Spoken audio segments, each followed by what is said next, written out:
One of the things that I really, really dislike about autumn and winter is that I can't get out and do any gardening.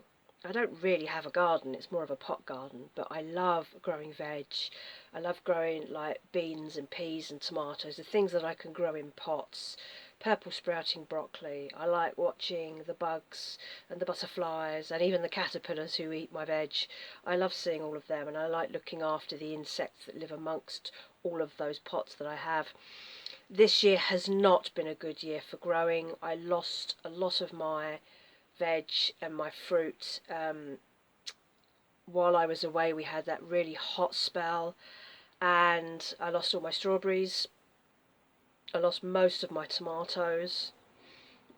My runner beans didn't grow at all. The year before, they'd been absolutely amazing. And I was taking seeds from supermarket plants back then. So the seeds, I would pop the seeds on runner beans and plant them. But I was a channel popped up on my YouTube home feed the other day, and I don't follow a lot of gardening channels, but this particular channel popped up, and it was a chap talking about stuff you can grow now in November.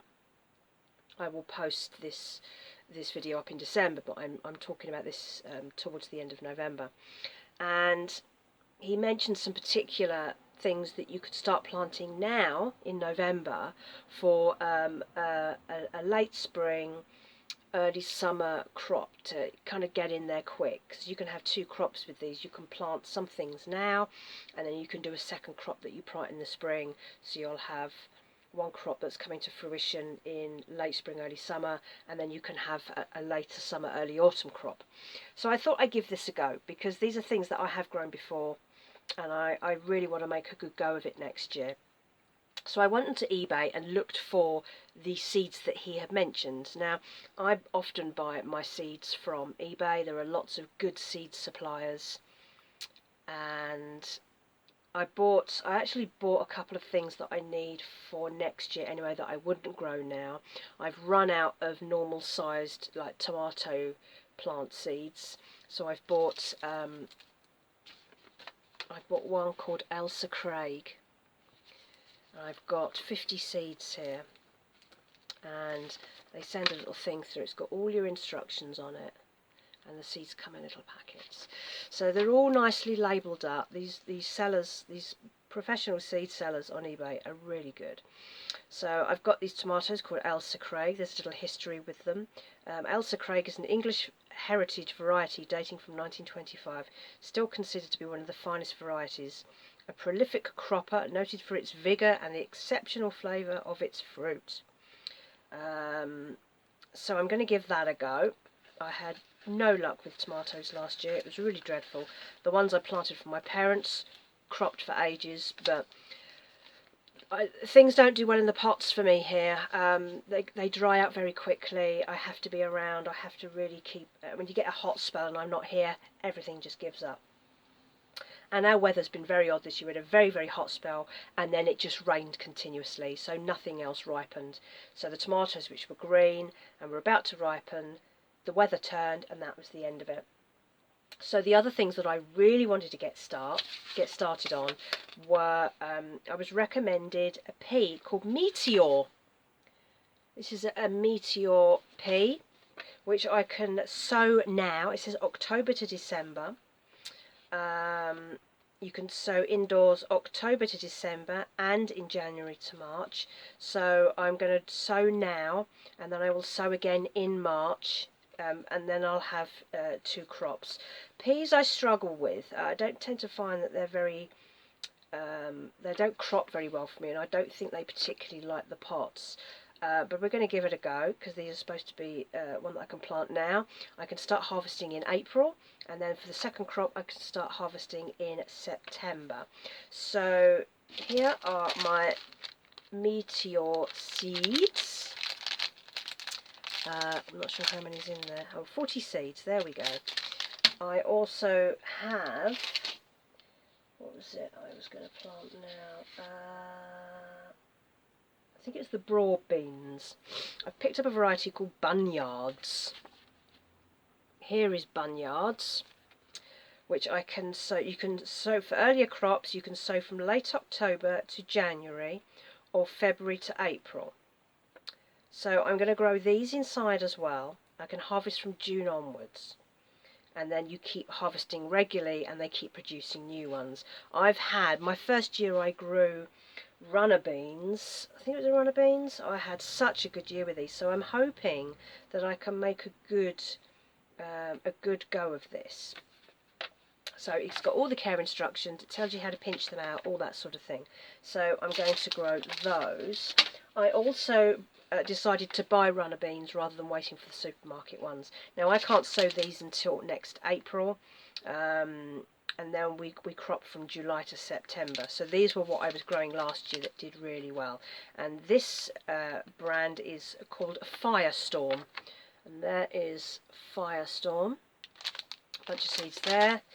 And I am going to save those for next year. I will put those aside in my box of seeds for next year with the tomatoes, and I will keep an eye on the dates so I don't miss them. So today I'm going to plant my meteors, my peas, and my bunyard broad beans.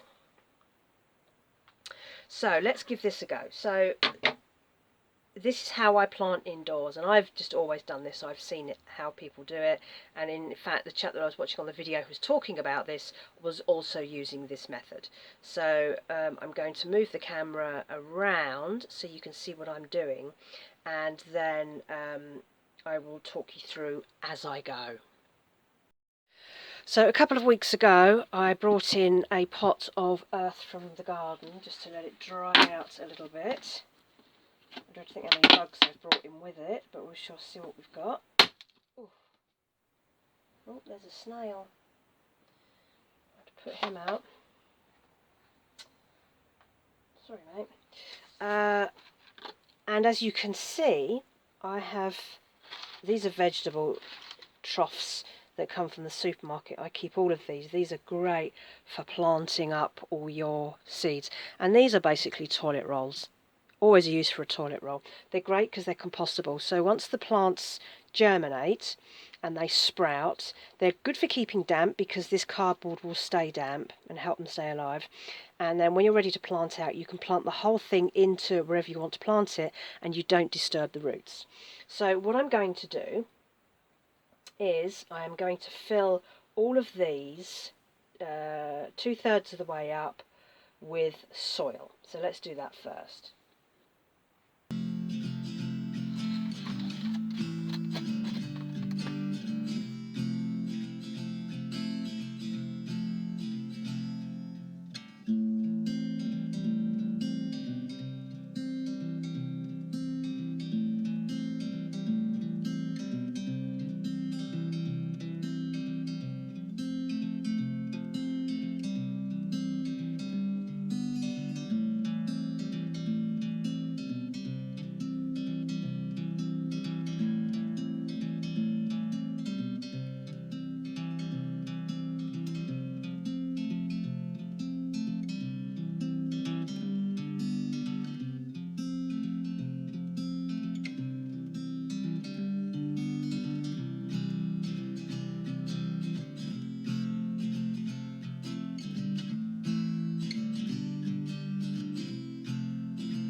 So there we are, 2 sets of toilet rolls ready to go. I'm going to plant the peas in the brown. Now, this chap I saw putting 2 pea seeds into each toilet roll. So I'm going to do the same. I don't know if it's because it's a fallout rate or whether they're just like really slim. So I'm just going to lob 2 in there into each one.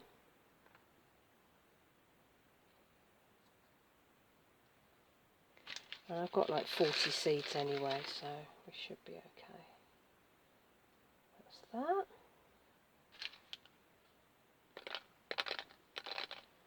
Put the spares back. And we're going to stick in the Bunyard's broad beans as well. Ooh, they're huge. Look at the size of those. Just going to pop one in. I don't know if there's a way up they're supposed to be, but this is what they're getting. Like everything else in my life, I'm quite slapdash. I just let things happen. I'm not a professional at anything. So, there we are. That's got 2 in there. They've fallen side to side. There we go. So, now we have our seeds in place. I'm going to top them up with soil.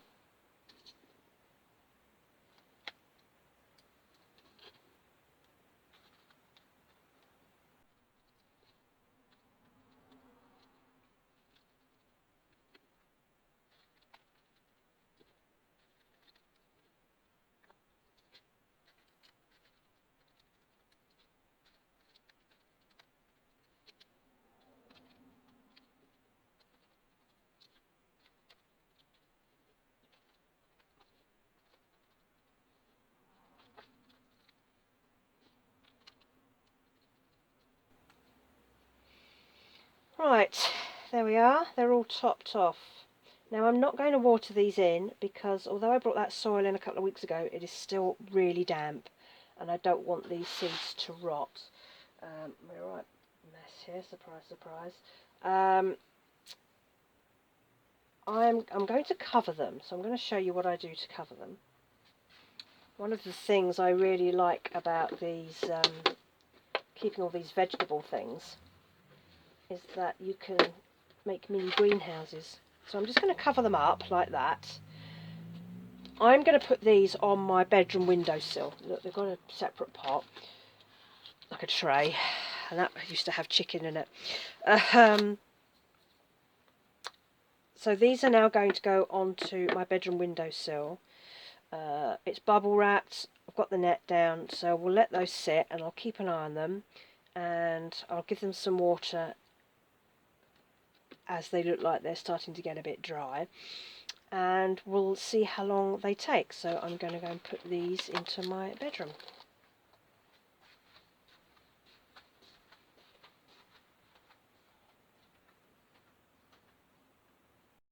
Gardening is a massive part of my life, my health and well-being.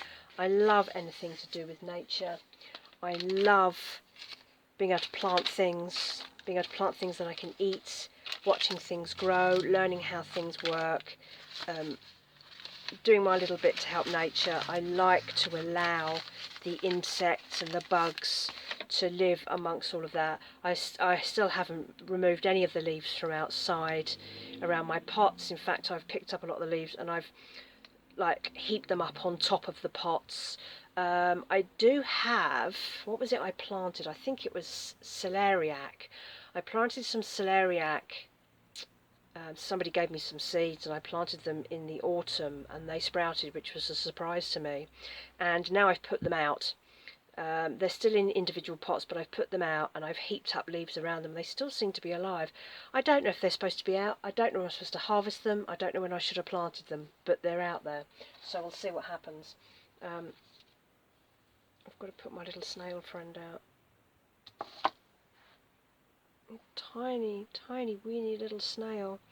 He needs to go out. He doesn't want to live in a lidded pot for the next 6 months. So that's the end of my planting. Gave me a few minutes of uplift, although it's very cold, but it's very sunny again. Blue sky, sunshine, so doing a bit of planting when the weather's like this, a little bit of uplift there. So now I need to tidy up, because my poor studio really shouldn't have dirt in it when I'm making clothes, but it's kind of not much clothing going on at the moment, that's for sure. So I'm going to pack up, tidy away, and then I will just watch my seeds, and I'll post you an update as soon as they start to sprout. It's exciting, I can't wait.